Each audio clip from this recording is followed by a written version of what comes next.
Bókstafareikningur eru reikningsdæmi þar sem við notum bókstafi fyrir einhverjar óþekktar stærðir. Það er algengast að við notum bókstafinn X fyrir ef við erum með eina óþekkta stærð, en við getum í raun notað hvaða bókstaf sem er.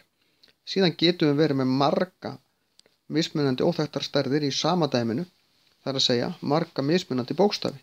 En eftir því sem að bókstöfunum fjölgar, þeim mun flóknara er í raun að leysa dæmið, það er að segja reyna að finna út hvert gildi er. Því að ef við erum með X í einhverju dæmi og X á nokkrum stöðum, þá þýðir X í þessu dæmi alltaf það sama.